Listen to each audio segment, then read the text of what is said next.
Welcome, everybody. It's great to be here. As Paul said, spent 10 years at graded school in São Paulo, and delighted to be back here. When my family decided to leave graded and moved on to the American School of London, we were quite sad. But there was one thing that I did not miss about our time in Brazil, and that was all the kissing. A lot of you know what I mean, right? You go in for one kiss, and they want to give you 2 kisses. And so then, boom, you end up meeting on the lips in the middle. And it's just, it took a long time for me to get used to that. And so when we went to London, it wasn't much of a problem, because the British are not known for their kissing. But it didn't take long. They do have one thing that sort of threw me off. And that was the first time someone said to me, "Cheers, mate." It's kind of the true name of England. You tell me, is cheers hello? Is cheers goodbye? Is cheers how you doing? Is cheers stay safe, my friend? I never quite figured that out. And so I guess at the end of the day, I'm not very good at hellos and goodbyes. I'm a little maybe socially awkward in that way. So there's my turn, Paul. Not very good at hellos and goodbyes. So if you see me around, what you'll probably get from me is a thumbs up. And my family's originally from Germany. We've got some Nordic heritage. You're also likely to get a head nod from me. That's what you'll see. And actually, if I had my druthers, I reduced the head nod to just an eyebrow raise. That's sort of my hellos and goodbyes. Now, I have to say, though, this isn't my first time back in Brazil since we left. I did come back. I did come back. Oh, we got to get my keynote up. Here we are. No, I'm not on slide 12. Thank you. There we go. Thank you, Paul. So I did come back to Graded 2 years ago for the Graded Innovate conference. And I was pumped after 10 years to come back to Brazil. This is a shot of a 2005 middle school retreat. And I know there are at least 2 people in here. Ricardo, you were in this picture, right? Are you in the room? Trey, you were in the room, right? Anyone else that was in this picture? 2005. Graded transformed my life. My kids were born there. 10 years, number of different responsibilities, the people I met. And so you might imagine after 10 years how I approached my return. I had thought when I left that the school felt the same way. You guys threw a despedida for me. People cried. They'd come up and they'd pat me on the back and they'd say, "Mike, the school will never be the same when you leave." And so I was feeling pretty good about coming back. I was actually expecting a few things, right? I expected I'd walk on campus and I'd see students wearing black armbands, right? That there would be faculty and parents with placards protesting the school's horribly declining standards. And I had decided that I would tell them that the statue in the courtyard, that was too much. That was too much. So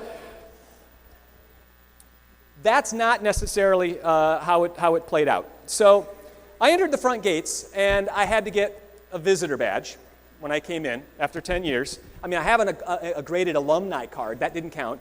I had to enter that, and I saw when I got onto campus, students were laughing. They were smiling. The faculty was walking across campus with purpose and confidence. And there I stood in the middle of the courtyard, alone and unnoticed. My visitor badge was just dangling in the breeze. All right? So that was my return to Brazil.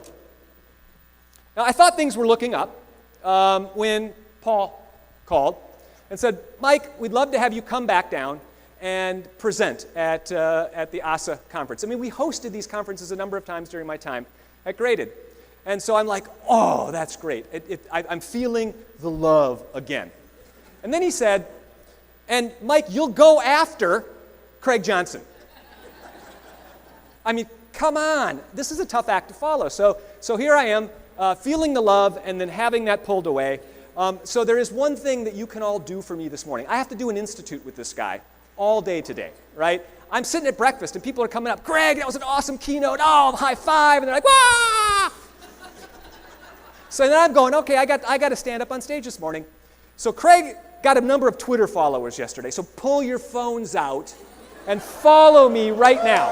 Follow me right now. I'll give you a minute. Pull them out, all right? You don't get a lot. Craig tweets all the time. You don't get the same tweets from me. You'll get snow day announcements and some of those kinds of things. So it's not going to really slow your Twitter feed down, but it'll help a lot if I can pull this out and say, Craig, I kicked your butt on the Twitter, all right? So Graded, of course, is flying high, and it was great to be back on campus. I didn't get to see a lot of the new renovations that are there now, and so it hurt a little bit to see things, but all in all, I was super happy to be back at the school. But I want to switch from me, and I want to tell you a story about drive, creativity, and innovation. And it starts with a project that nobody said could be done. James Barksdale. He was the former CEO of Netscape, and for those of you that are a little younger, Netscape was the big internet company back when I worked at Graded. He's not one to shy away from dreaming big, but he told founder Dan Spivey that this idea was so audacious, he must be pulling his leg. So the dream, to dig a straight line fiber optic tunnel from Chicago to New Jersey. Now, what made this project so audacious wasn't just the technical challenges, right? They had to navigate highways, they had to navigate rivers, they had to bore through the Allegheny Mountains, but also the logistical challenges of a tunnel like this. They had to get permission from so many town councils and highway commissions, all without revealing the purpose behind the project. This was a secret. At their height, in March 2009, Spivey and Barksdale had 125 construction crews at work. They were boring through the Allegheny Mountains at the glacial rate of 100 feet a day at a total cost of $300 million. Now, I'll return to the tunnel story. But I want to tell you right now why I think this is a great story. It illustrates the complexity of innovation. Now, we know that there always can be an element of new discovery in an innovator's toolbox. But most often, innovation involves taking things that we already know, combining them in new ways to solve problems that we didn't even know we had. This was what really happened in the first introduction of the iPhone about 10 years ago. And there were a lot of people that were skeptical at that particular time. They said, no way, who would possibly want in one device, right, a phone, a music player, and a mobile web browser? No one would want it. Well, and it turns out that this was an innovation that we really kind of all needed. Now, at this point, I want to give you just a little bit of a preview. We all sit in a lot of different keynotes, and I know some of you, as I sort of we go through this path, would like to know a little bit about where we're going. So I have a recipe for a keynote. And so here's the recipe for the keynote. You start with one mission statement. You add in 2 videos. You throw in 3 quotes. We're going to get you hamburger or 2 in here as well. We're going to get 7 stories in this keynote. And finally, whoops. Oh, no, sorry, guys. We are going to get a sheep in the story. So this is the recipe for this keynote. Now, Craig gave you some math yesterday, and I felt bad for all of the folks that aren't really math people. I'm not really a math person as well, although I did spend a lot of time in tech. And I also like to think that keynotes are really designed maybe to be the poetry of a conference, and it's your presentations that are the prose, right? So all of your workshops, that's the prose. This is supposed to be poetry. So for all of you language arts people, I have a haiku. My entire keynote is a haiku. Here it is. Innovation counts. It's not neutral, and it needs you, but not how you think. This is the haiku for the keynote. Hopefully, I can unpack this message just a little bit more. Along the way, I might have a few more things to say about Craig. We'll see. We'll see how it goes. All right, so just when we get comfortable with carrying the internet around in our pockets, the folks at the World Economic Forum are telling us that the information age is over. And we are now entering what they're calling the fourth industrial revolution. So let's take a quick look at what that is.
So stories about innovation and the fourth industrial revolution, I think, are a perfect fit for a conference with this theme.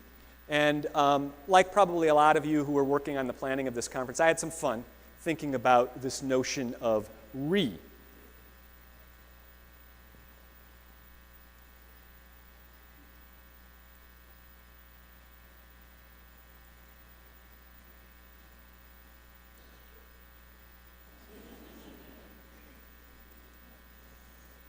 All right, little test.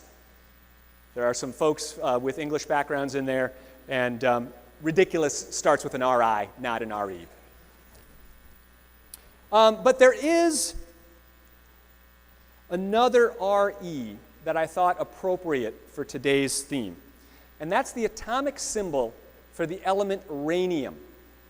Rhenium was only discovered in 1925, and it's a rare earth metal. And it's valuable because it's really hard to melt. So much so that it is one of the most common ingredients in the combustion chamber of rocket engines. And rockets are cool. They could be a good metaphor for innovation. They're an interdisciplinary, global technology. When you think about rockets, they bring up images of the future. And perhaps the best illustration of this was the US President John F. Kennedy's then fantastical challenge in the early 1960s to put a man on the moon by the end of the decade. Rockets, quite simply, they make us think of change. Now, big thinkers have been telling us that we need to change because the world is changing. You get people like Tony Wagner at Harvard University. You get Sir Ken Robinson. He's all over YouTube. And you get Craig Johnson here yesterday. And we've got a lot of new data on what constitutes learning in the 21st century and what types of environments are likely to support that. One of my favorite bits of research comes from the Organization for Economic Cooperation and Development, the OECD. And they did significant work on how we learn and how schools need to retool to meet those needs. Now, this is a big list here, but you could sort of sum that up, that we need environments that are personal, collaborative, and relevant. But if this list is still too long for you, you couldn't go wrong with channeling the work of John Hattie.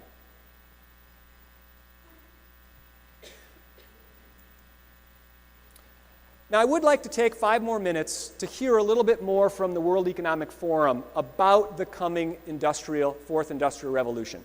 The main question is, what will be the future of work? How will we define work? How will we share the wealth? From the viewpoint of the labor or jobs, now we really need new education or new training. We're working with a World in Motion in FIRST Robotics, trying to encourage students from 3rd grade all the way up through the end of high school. We had students make sailboats, and then we had them race them, and so they could see how quickly they could move. And they immediately went back and started to say, oh, I saw what happened, I'm going to go change this or that. And that was 3rd graders. I just given a prize to a kid of 18 years old that has discovered something really very, very unique. Came up with how to get better productivity and better yields for seeds of corn. And so he basically came with the idea that if you would perforate these seeds, you would get more food. And you think about it and say, but he didn't go to university. So how does he get all that knowledge? And he told me, I've been watching YouTube since the age of 12, and I'm so interested that I've seen everything about it. I've read everything about it. The world is really open to learning. The thing is, how do you give the incentive to your kids to do that? It's this ability of digital technology to change outcomes, to truly empower people all over the world that can create a more equitable growth, because I think the world needs that. Fourth industrial revolution has the potential to make inequalities visible and to make them less acceptable in the future, and hopefully to gather and garner political support to take the necessary decision to reduce the gap. Humans have always been using tools, but because of the recent advances in technology, we're beginning to have machines that can augment us in all sorts of interesting ways. I was the first person in the world to be able to voluntarily move my legs while stepping in a robot by exciting the nervous system using electrical stimulators directly onto the spine. We believe that a cure will be possible if enough of the right people have the will to fast-track a cure for paralysis.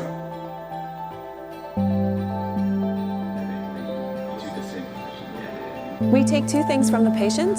First, we take a 3-dimensional X-ray and we extract the 3-dimensional data out of that so we can make a perfectly shaped puzzle piece. And then we also take a sample of fat tissue from the patient so that we can extract the stem cells out of those. And we use those stem cells with this 3-dimensional scaffold that we fabricate, and after 3 weeks we have a piece of living bone that's ready for implantation. Being able to use genome editing to understand the genetic changes that lead to cancer, and technologies like drug delivery, getting molecules into particular types of cells. There's a lot of excitement about being able to move much more quickly on this disease. One of the things that I think is so essential to free and open societies is freedom of thought. And up until now, the conversation we've been having is around freedom of speech. Once we can access people's thoughts and access people's emotions, we have to create a space that enables people to think freely, to think divergent thoughts, to think creative thoughts. And in a society where people fear having those thoughts, the likelihood of being able to enjoy progress is significantly diminished. We need to take responsibility at every level of society, from the individual and the personal to the institutional to the global, to adapt to these technological challenges and changes, which are redefining what it means to be human, what it means to work, what it means to be completely embedded in this world. People always ask me if I'm an optimist or a pessimist. The technology exists, but how do we get it and implement it at the scale we need at a price that people around the world can afford? Even though we have everyday problems we have to solve, we have to find a way to lay the foundations for the innovations of tomorrow.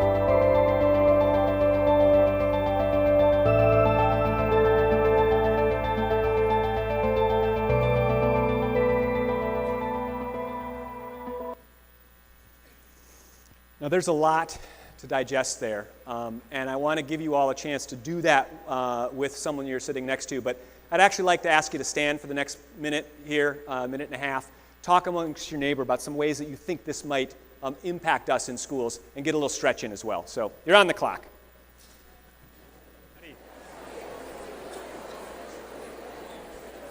So it's always great to stand, and it's also hard sometimes to come back together. So thank you all. There are a couple more times that I'd like to give you a chance to reflect on some things as we go through here. So I really appreciate that. So there are some things that challenge us here, and there are some things that I suppose we can say that we already know, right? First part of our haiku.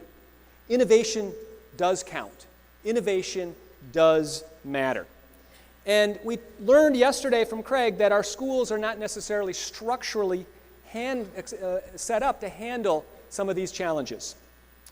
But let me move into telling you why I think innovation isn't neutral, although you probably saw a lot in that video about that. So let's get back for a moment to the story about Dan Spivey and his company that was building that tunnel to New Jersey. Spivey and Barksdale called their company Spread Networks. The purpose of their company and the purpose of their tunnel was to increase the speed at which they could get trades to the stock market. How much faster did they need that fiber optic tunnel to be than other trades? 3 milliseconds. So they dug a tunnel from Chicago to New Jersey, $300 million, employed all of this new tech to gain 3 milliseconds. And what would that get them? They would be able, with that 3 milliseconds, to get ahead of other trades that were placed on the stock market from slower venues and make a difference on the buy and sell prices. So they'd get ahead of somebody that put a buy order, and they'd be able to front end that. Now, what was their game there? Well, when they got in between the buy and the sell price, they could make money. It was typically only fractions of a cent.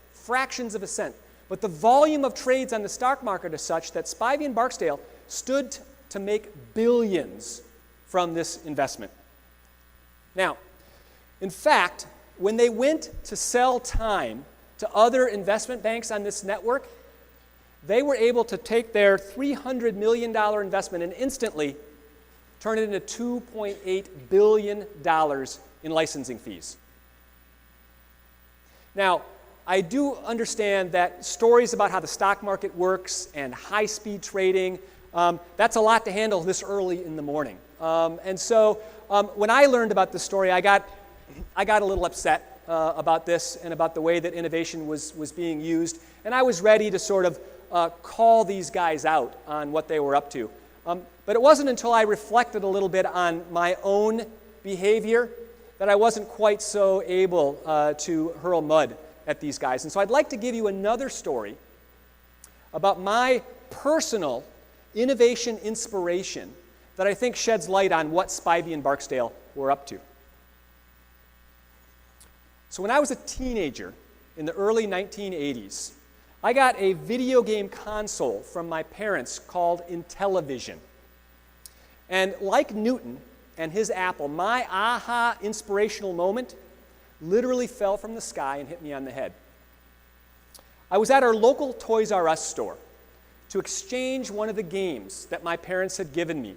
They'd given me Major League Baseball. For my preferred choice, Astro Smash. And as a kid, you have to know I wasn't even good at pretend sports. So the parking lot after Christmas was a zoo. And my mom said she'd wait outside while I ran in to exchange the game. So I ran up to the returns counter, and I slid over my copy of Astro Smash. And the clerk said, I'm sorry, or of Major League Baseball. And the clerk said, I'm sorry, we're sold out of Astro Smash. But she said, your game is unopened. Would you like your money back? Well, I was flustered, and I said, sure. So she opened up her drawer, and she pulled out $54.80. So I got back to the car, and I had cash, but no Astro Smash, and I was disappointed. So I asked my mom, can we run over to the other Toys R Us in town and purchase the game? And she said, sure. And we got there. Parking lot was a zoo again. And this time I ran to the game aisle. So I ran up to the game aisle, and there I saw it on the top shelf, Astro Smash. So as I was reaching up to pull it down, I knocked a bunch of other games, and bam, they fell and hit me on the head. So I was down on the floor picking them up, and that's when I saw it, the sign. And it said, sale, all Intellivision games, $49.80. So I got back to the car, and I had Astro Smash and a $5 bill. And that's when I got my inspiration. Buy low, sell high. So I spent the next few weeks shuttling between the stores, taking advantage of this price differential and pocketing a cool $5 every time for my efforts. Now, Spread Networks was clearly up to something much bigger than my Intellivision scam. But I do think both of these things illustrate something about innovation, and maybe a more financial innovative term might be apt for our discussion this morning. And that's the concept of dark pools. A dark pool is a place where transactions are purposefully opaque. They're unclear. And they're usually there to benefit the people who control the pool. Now, Sir Ken says that we need more creativity in schools, but I don't necessarily think this is what he was about. Now, this story about Spivey and my Intellivision scam might end here, but we are seeing this kind of behavior everywhere. All right? I'm not going to talk about anything going on here. We got enough things to talk about in the U.S. right now. You probably heard that Wells Fargo, the U.S. bank, has been in a little bit of trouble, and they recently fired 5,300 workers for opening up $2 million in fake bank accounts for current customers, all because their way that they were being evaluated and paid was based on satisfying the bank's ever-increasing demand for higher profit. You may have also heard, closer to us educators, in the U.S. state of Atlanta, there's a scandal that's been going on for a number of years where teachers and administrators over years systematically erased student test scores, filled in the right answers so that they could increase their ranking on state exams. That scandal got so big that it ultimately involved 44 of the district's 56 schools. Many of you have probably seen this picture from Bihar State in India. What's going on here? Inside, students are taking state exams. Who are those people on the outside? Relatives, parents, friends, passing in answers. Now, it's appropriate to place blame for all of these kinds of things on the people that are doing these transactions, and that's fair enough. But it's also pretty easy for us to think there's a systemic problem here that leads these people to behave this way, right? At Wells Fargo, it was that bank's greed that pushed their line workers to cheat. In the schools, it was both the obsession with testing in the US and in India that led teachers and students to cheat. Now tell me though for a second, when you catch kids cheating in your school, who do you blame? Do you ever look inward and wonder if you have some responsibility for this problem? Yesterday, Craig shared a lot of things in schools that I think could be considered dark pools. Places that we create something that we set up and we make it complex and we obfuscate and we make it dark, and it's benefiting us as schools or us as teachers and not our students. We have to take blamed for that as well. We have to look inward for that. Some of those examples, we talked about grading systems. We talked about placing students at different grade levels. That's great for us to organize, maybe not best for the kids. Transcripts, the way we move kids on to the next age level. The list was pretty long that Craig shared yesterday. But I would like to return to the rocket metaphor for a moment. And I don't think it's really a huge jump to go from dark pools to black holes, right? So back in the day, rockets and space travel were really the purview of governments because only they could muster the institutional power to break free from Earth's gravity. But nowadays, a lot of this business has been privatized. And one of the biggest players is called Spacex. Check out their mission statement.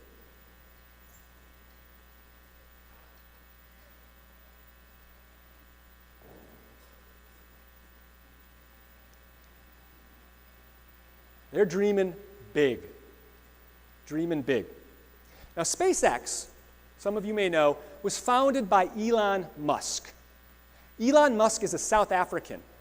Elon Musk was also behind PayPal and Tesla, among many other things. He's a serial entrepreneur.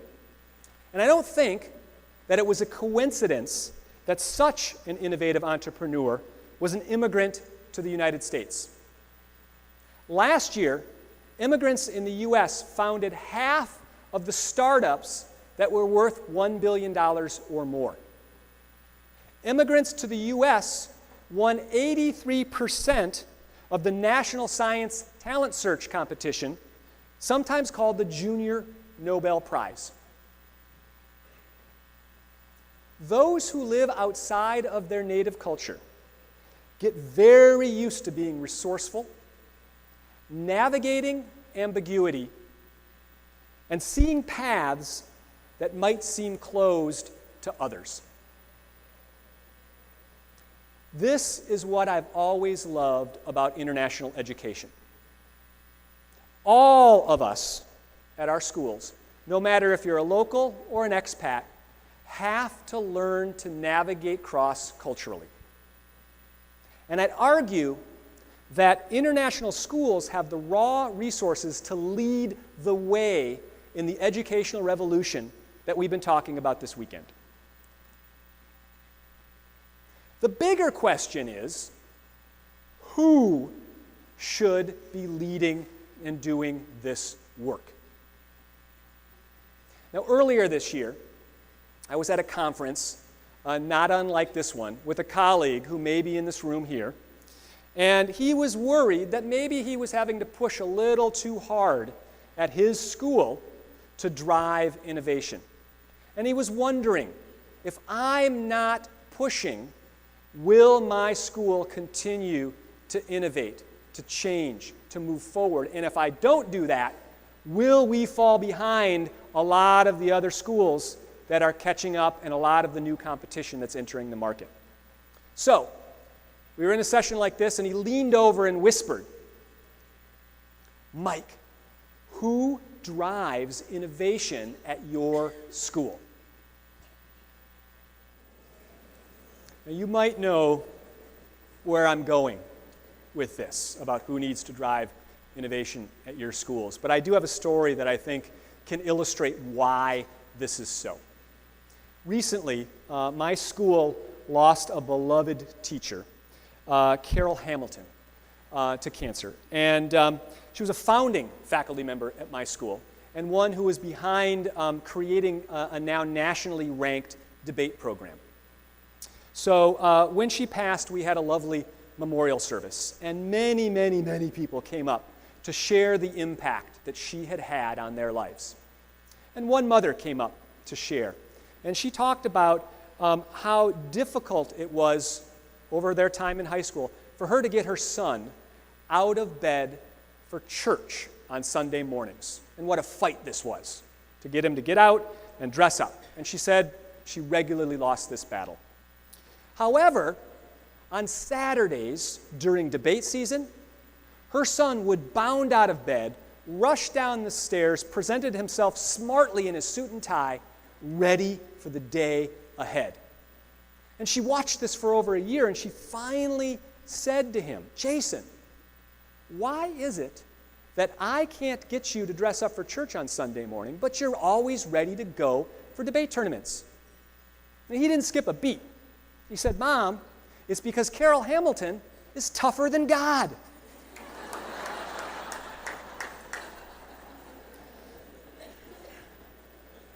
So you know who needs to drive innovation in your schools. I can't do it. I'm not as tough as Carol Hamilton, right? You guys are the ones who work with the kids who can drive change. Now, you've probably all seen this famous bell curve. It's called the diffusion of innovation. And we've long operated on the assumption that schools should support our innovators and early adopters, and they will pull everybody else along. I don't see it this way anymore. All right? This curve may work if we're talking about the adoption of a particular innovation, right? But what if we look at the graph not of teachers, but we flip it and we say, what about our students? What about our students? You wouldn't accept this for our students. Now, this doesn't mean that we need to be innovating in everything and kids have to be innovating all day long. We have other things to do, right? But I do believe that it means that we are all responsible for creating a culture of innovation at our schools. We like to say that we're learning communities.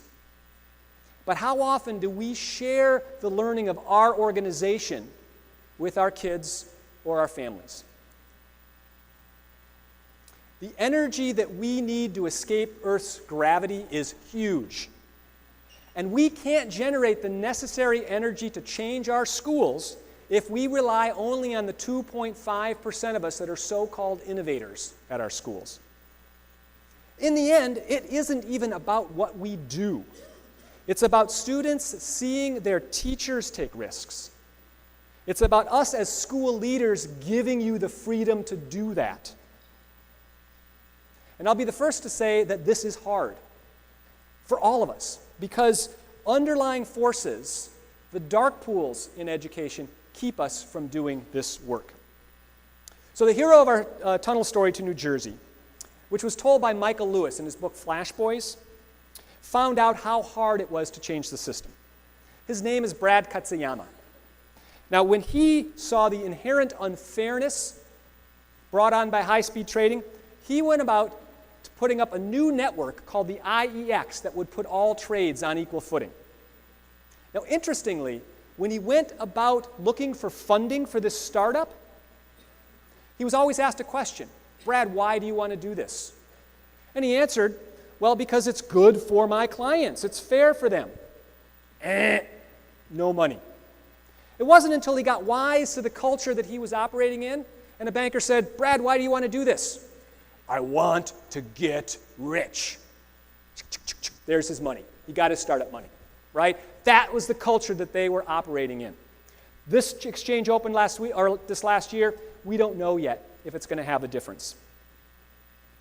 My story ended, my Intellivision story ended when my mother finally asked why. Why, Michael, am I driving you back and forth between all these stores? And she was pretty mad when she realized that she had unwittingly been my getaway driver. And at that moment, I'll tell you, my mother was tougher than Carol Hamilton. Changing the world, changing someone's mind, changing the tires in my car, all of these things are hard. And that's why we need the help of each other.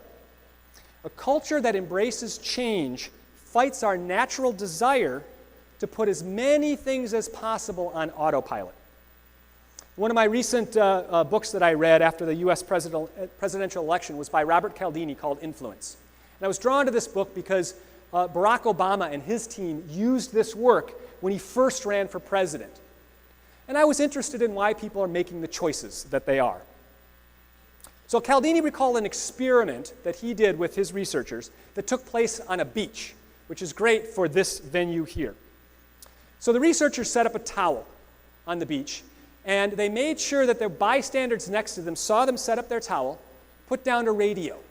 They made sure the bystanders next to them saw them put down the radio and run into the water, and they arranged for a thief to run up and grab the radio and run away.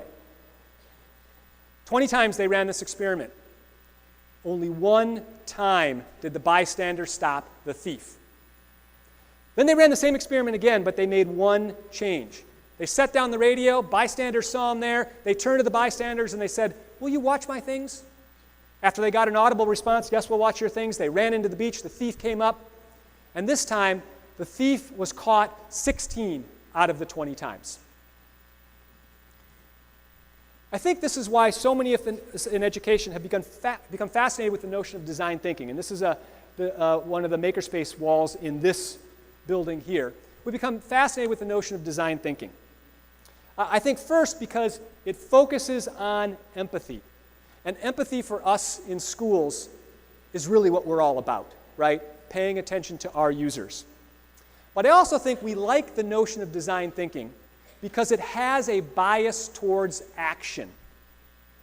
And as we saw from Cialdini's experiment, something as small as verbalizing that you'll watch somebody's things can lead to big transformative change. Cialdini says that our commitments are most likely to stick if they are active, public, and effortful.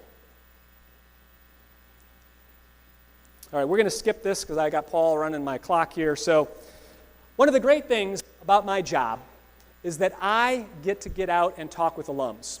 I get to get out of the building. I get to talk with them about what their experiences were like and how they were prepared in our school, and I get to see their workplace and what they're doing.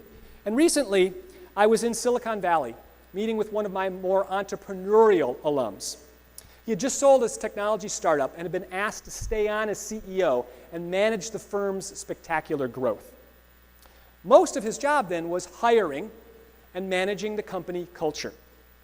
So curious, I asked him, "What do you look for in new employees?"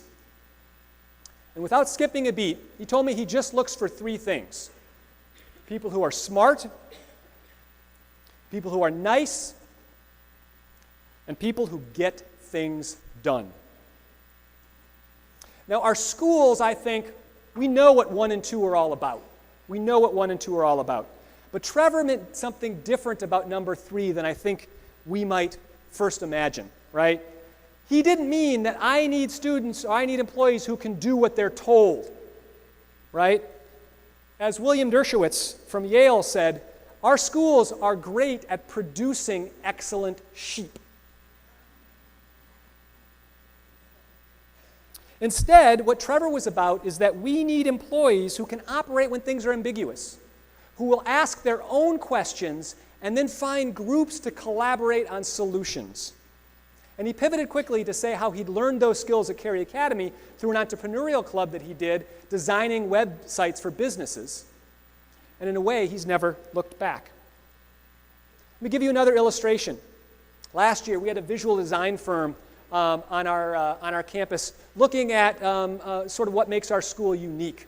They were meeting with a number of focus groups, and they happened to be in a group with seniors, and they were all by themselves, so they had to hear firsthand what was really going on.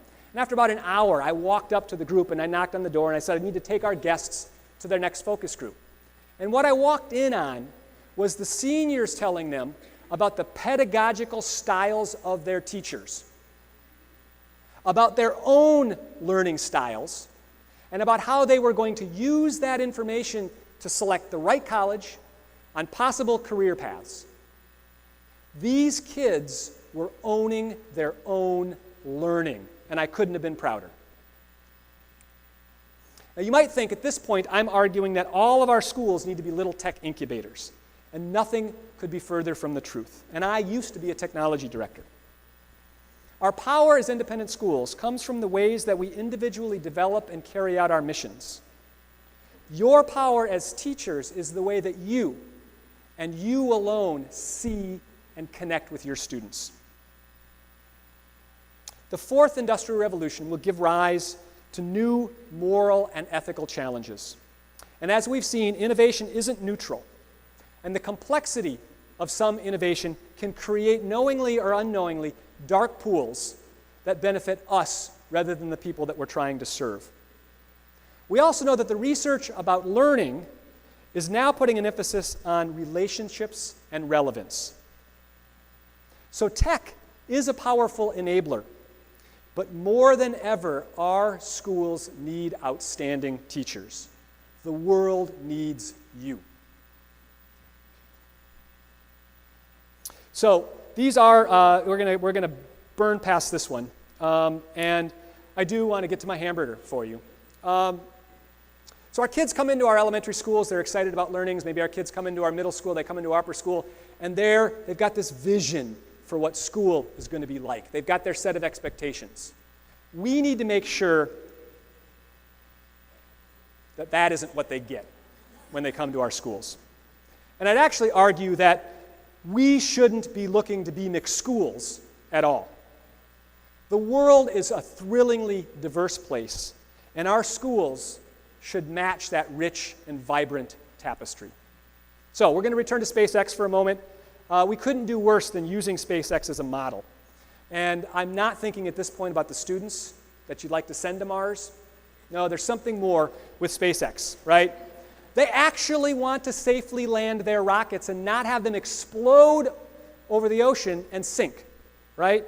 This is good for us in schools too. We are thinking appropriately about risk-taking in our students, but we have to remember that we are a part of our system.